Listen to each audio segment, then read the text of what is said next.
नारद जी जो हैं बाल्यावस्था में भी कोई खेल खेलते थे तो व्यर्थ के जो खेल होते हैं जो बालक खेलते हैं उनमें बिल्कुल भी मन नहीं लगता था।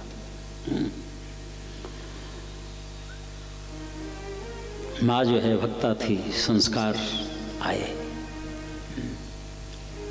हे यो उपाधि गुण ही रही ना, एक हे और उपाधि दो प्रकार के गुण होते हैं। माता पिता के भी संस्कार संतान में देखे जाते हैं। बालक की जो नंसार होती है ना, ननिहाल, वहाँ के भी संस्कार आ जाते हैं, मामा मामी के, नाना नानी के। क्योंकि बालक का पोषण जो है माँ के गर्भ में होता है और माँ का तो सीधा संबंध है ना वहाँ से। कई जगह तो रोज़ हर घंटे 2 घंटे बाद के संदेश मिलते रहते हैं, काय की दाल बनाई, काय की सब्जी बनाई, कौन किससे क्या कह रहा है, ये सब चलता है। इसलिए वहाँ के भी संस्कार बालक में आ जाते हैं, मामा मामी नाना नानी के। जन्मांतरीय संस्कार भी होते हैं, जन्मांतरीय संस्कार। श्री भागवत धर्म कहता है संतान को भी यदि सुसंस्कारी बनाना हो तो पहले माता पिता को स्वयं सुसंस्कारों में ढलना चाहिए, संतान में भी वो आएंगे। जहाँ तक जो हम बच्चों को शिक्षा देते हैं वो हमारे जीवन में भी शिक्षा हो। देखो आगामी पीढ़ी कितनी होनहार होती है। कहते ना, एक बुजुर्ग जो हैं कथा सुनने के लिए आते और कोई खंबे आदि का सहारा लेकर के बैठ जाते, इधर कथा आरंभ होती और बाबा की नींद शुरू हो जाती थी। 3-4 घंटे कब निकल गए पता ही नहीं चलता था। अब याजी ने सोचा बेचारे कहाँ से कितनी दूर से आते हैं और सहारा लेके बैठ जाते हैं, 4 घंटे ऐसे ही निकाल देते हैं। साथ में उनका पोता भी आता था, नाती। एक दिन व्यास जी ने उस पोते को बुलाया अपने पास और व्यास गद्दी से 1 रुपया उठा करके उसको दिया कि बेटा लो, इसको संभाल के रखना। बड़ा खुश हो गया बालक। लेकिन व्यास जी ने कहा एक काम करना है तुम्हें। बोले क्या? कि तुम्हारे बाबा जो है ना, जो सो जाते हैं कथा में आके रोज, तो ऐसा करना, ये 1 रुपये का ये काम करना है तुम्हें। क्या? कि बाबा की लाठी है ना, अपने पास रखना, पास में तो बैठते ही होते। जैसे ही बाबा को नींद आवे तो लाठी को उनके पेट में लगा दिया करना। कम से कम जगेंगे तो कुछ तो शब्द कान में जाएंगे। और बालक तो इतना खुश हो गया कि 1 रुपये में बस इतना ही काम करना है।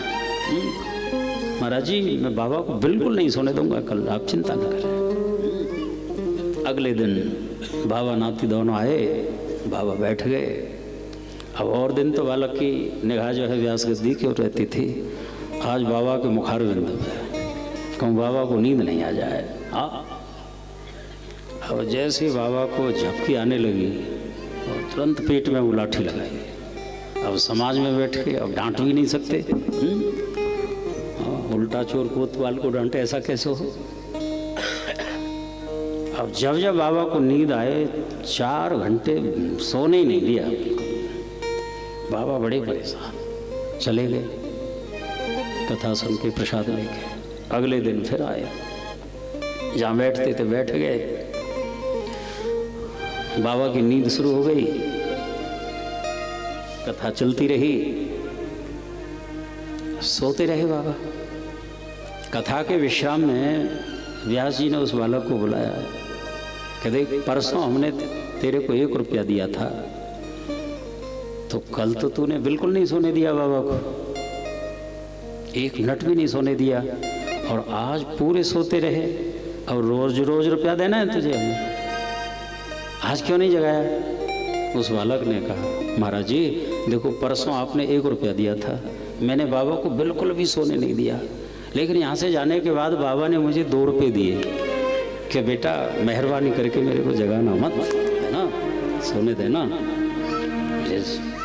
नहीं जगाया। ये संस्कार कहाँ से आते हैं।